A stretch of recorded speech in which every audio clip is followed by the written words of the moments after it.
Okay, guys, thanks for coming. Here at our office in Birmingham, we're trying to do some new things. And one of those things, and since me taking over the science and operations officer job here at the Weather Service, one of my top priorities was going to be to try to work on some of these warnings in general, specifically the tornado warnings, because they get the most visibility, and folks here in the TV markets, both Montgomery and Birmingham, go this wall-to-wall coverage. So we think it's important, and there's several motivating factors to this. One, it does fall under this new weather-ready nation. This is something that the Weather Service is going to.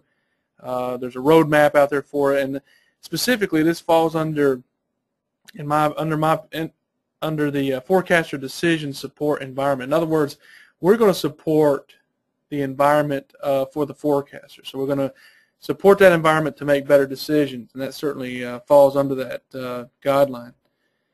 The big thing, though, is the high false alarm rate. That's what gets the most criticism.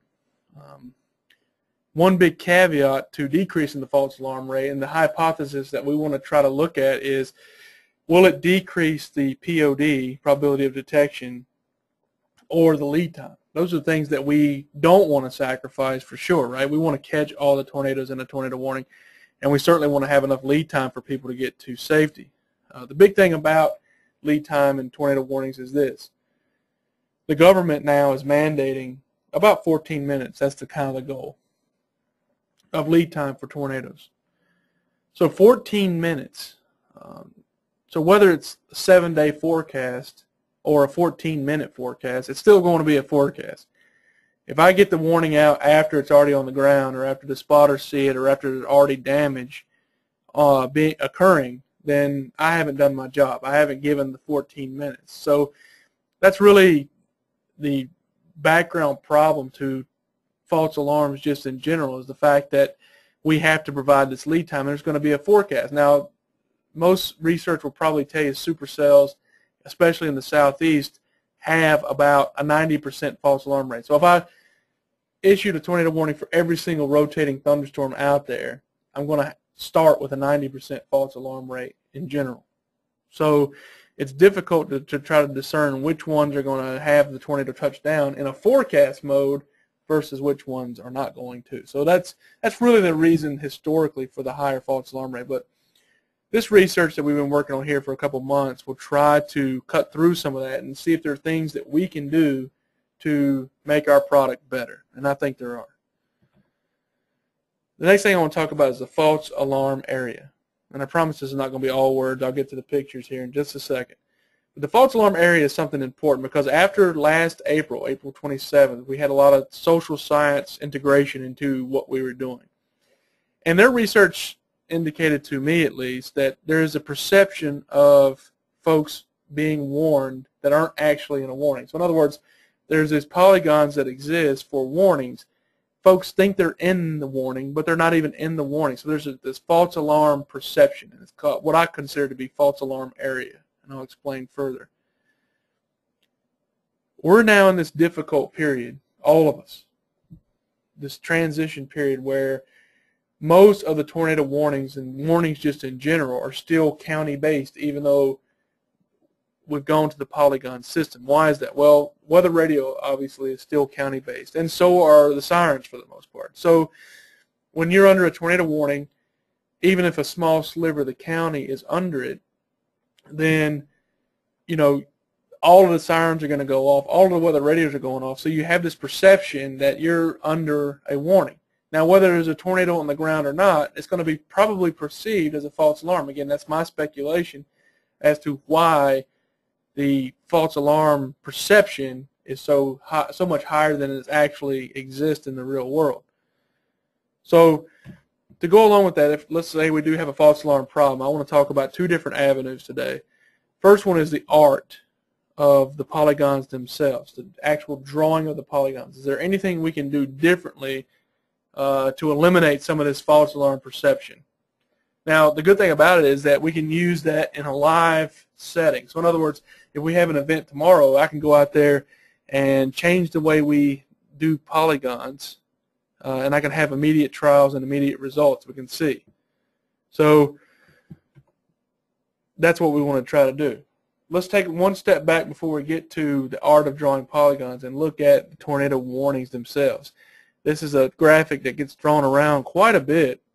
It's a good graphic, shows exactly how many tornado warnings per year, and this is since the storm-based warning, SBW stands for the storm-based warning era. So really it's from October 2007 to current, about a little over 5 years now.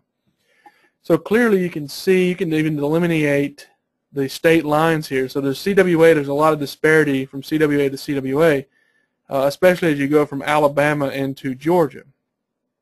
And I find it interesting that people use this to kind of highlight the idea that, you know, the county, the NWS offices in Alabama and Jackson, maybe even Memphis as well, they put out too many warnings. That's kind of how this graphic is used. But the reality, skipping through all that and getting to reality, is that actual tornadoes associated with these same CWAs, over in Atlanta it's 175 tornadoes in their CWA. How does that compare to us? 295 over that same time period. Going further west, looking back over Mississippi, the Jackson office has 330. So we're almost basically doubled up on the tornadoes as you go across the state line. Nothing really magical about that other than, you know, the Gulf, having the Gulf's full attention really leads to a lot more activity across these two states that are considered, you know, probably Dixie Alley, say, versus as you go further east. So that, you know, yes, we have more warnings, but there's also a lot more action as far as tornadoes concerned as well. So just keep that in mind. So let's talk about this idea of manipulating polygons, and that's something I call polygonology, the idea of constructing better and more effective polygons. Okay, the first idea we want to look at is this storm, and this comes from January 23rd. As the sun came up, the line sort of turned into a QLCS kind of line. We have a mesovortex here in southern Chilton County. The radar operator at this point thought there needed to be a warning, and certainly it looks justified, especially on the next scan. So a warning has now been placed out for several counties.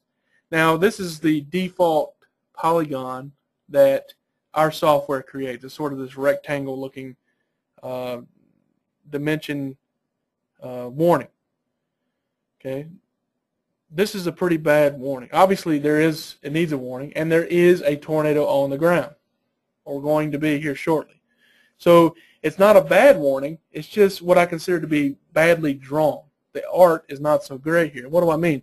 Well, this is Autauga County here south of Chilton, and the largest city in Autauga County is Prattville, which is down here near Montgomery. It's probably just off the bottom of the screen. There's also Autaugaville and other places here. But even though this tornado has no chance of impacting Autauga County, all of the sirens and all the weather radios are going off. So yes, there is an event. It's not a false alarm by National Weather Service standards. There's one polygon, one tornado. There's no problem with that. The question is, what if people down in Prattville and the more populated places in the county, what are they thinking about this? What is their perception? Same thing probably over here for Elmore County, which is right next door. This storm probably has no way, there's no way it's probably going to impact Elmore County, yet down in Millbrook and Wetumpka and some other places, Tallahassee, what is their perception? All the sirens across the entire county are going off. All of the weather radios are going off. So what are they thinking about this? All right. How about the idea of oversized polygons? This is the same evening, a little bit earlier. This is the Clay and Chalkville EF3 on the ground, no problem. But look how large this polygon is. There's no way folks south of this hook are going to be impacted by the tornado itself. And some questions have come up recently, too, about what to do about this part of the storm. Okay, the tornado is obviously down here in the hook of the storm. So what needs to be done up in what would be considered the forward flank part of the storm? If you have an F3 tornado on the ground, does anybody really care that you get nickel or quarter-size hail? Okay. So in other words, should the tornado warning, it is a warning for a tornado, not hail or winds. So should it only cover where there is going to be a tornado. So how can we more effectively draw this? And I don't have any good real answers for that right now, but this is certainly something that we're taking a hard and close look at. The final thing I want to talk about with polygonology is time versus space. It's a little bit tougher concept to grasp on, so let me try. Okay, this comes from the same evening, January 23rd, and it's really late. It's 9:31 Z, so it's the middle of the night, and we've got this storm coming out of Greene County getting ready to impact Hale County. This eventually becomes the Perry and Maplesville's F2 tornadoes about an hour from now. But we're at 9:31 Zulu. The warning is going to expire in 14 minutes, so it's time for me to make a decision about the next warning. So here's what I draw. This is a standard polygon for the most part. I've cropped it a little bit here and there, but it's going to effectively cover this long-lived supercell as it moves further east. And I would suggest to you that this is a bad polygon. Why? Well, for one thing, it is a 45-minute polygon. But if this is a long track and long-lived supercell, there's probably no way that it's going to get out of Bibb and Perry counties and into Chilton County before it expires. So Bibb and Perry are likely going to need another warning no matter what. So the question becomes, how do you handle that? Okay, a little bit later, here's the same polygon. Now the storm's getting ready to move into Perry County. This warning is getting ready to expire at 10:15. Okay, so I'm going to have to put another warning out in the next 3 minutes. Obviously, it's going to have to cover Perry, Bibb, and probably Chilton and Dallas again. The question is, how do people in Uniontown, down here in the Panhandle, how do they perceive this warning? Now, they're going to get 2 warnings. Okay, so the folks who live down here who are not going to be impacted by the storm are going to have to get up twice and turn their weather radios off. Okay, they're going to have to hear the sirens once again and get woken up in the middle of the night. What is their perception? Are they going to unplug that weather radio? Is that going to be the end of their career using it just because they had to get up twice in the middle of the night? These people got to get and go to work, right? So they don't want to be bothered more than they have to. So I'm thinking there's some strategies that we can put into place where we can at least only get you 1 warning. Agreed that the warning is important, right? There is a tornado imminent at this point. We need a tornado warning. But let's do it a little bit more smart. Another example, the same cell as it gets into Chilton County, same kind of deal here. Okay, the tornado is definitely on the ground. We don't have an issue. A new warning needs to come out, and we just draw something like this. Now, Chilton County gets now its 3rd warning. Not to say it's not justified, it is. There's a tornado on the ground, but now the sirens and the weather radios have gone off 3 times in Chilton County. Coosa County now gets its 2nd warning. Okay, and now you've also included Talladega County up here in the top. And I would suggest probably there's no way the storm is going to impact Talladega County.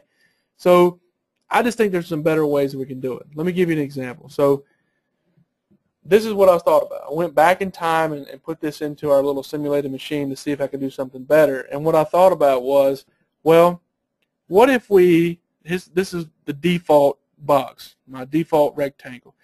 And you can see how it goes into Perry and Bibb counties here. But what if I extend the time longer? So these little tick marks stand for time. What if I extend the time longer, but then cut the warning back to the next closest county, like what's drawn here? So in other words, only Hale County is going to be in this warning. I've left Perry and Bibb out. So in other words, I've gone long in time on the warning, but short in space. Because polygon warnings are really 4-dimensional. You get 3 dimensions of space, and then you have that extra dimension of time. And a lot of people can't put those 2 together. So you want to take that element out. Take the time element completely out. You're never going to run out of time on your polygons because you're always going to go long in time and short in space. So removing that issue clears up a lot of things. Example.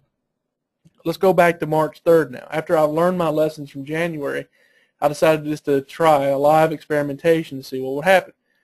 Okay, another warning forecaster is getting ready to hand off to me here. So you can see the standard polygon is drawn across 4 counties. That's Perry, Dallas, Chilton, and Autauga. Now this is what's going to become the Verbena tornado. Okay, so the tornado is going to be on the ground, no problem. So here, once it's time for the new warning, notice how I drew it now. So my polygon is still long in time, even though you can't see that. But look how I've cut it back in space. So I've left Elmore and Coosa counties out of the warning for now. You could use your head to imagine what this would have really looked like. So really it would have been another 4-county polygon. But for now, I've just held back. Now what does that allow me to do? As time goes on and this storm moves through Autauga and into Chilton County, it allows me to take a better look at two things. A, where is the storm going? B, is the storm going to pull up and maybe I don't need a warning downstream again instead of just automatically issuing it. So obviously at this point it's in Verbena, it's an F2, it's strong, it's obvious that I'm going to need the warning for downstream. But what's happened is it looks like it's going to go north of Elmore County, and indeed it does. So I'm able to get the warning out and leave Elmore out of the warning and only include Coosa. So this is exactly what I'm talking about here. So if I would have drew it originally for all 4 counties, yes, it's fine. Yes, it would have verified from Weather Service standards, but all those folks that don't live in that polygon would have been warned. So I think the perception that night was probably pretty good because that storm did not even impact Elmore County at all. So it's interesting. It's sort of county-based warnings, but it's polygons with the counties in mind without just putting them out there. So same thing happened over in Tallapoosa County as the storm continued to cycle and get strong again. It hit again over in Jackson's Gap. But I'm able to do 1 county at a time and wait a little bit longer and see if the storm is going to change directions or if it indeed is going to cycle down or not put down another tornado. So that's a little bit about some of the things that we're trying as far as the art is going.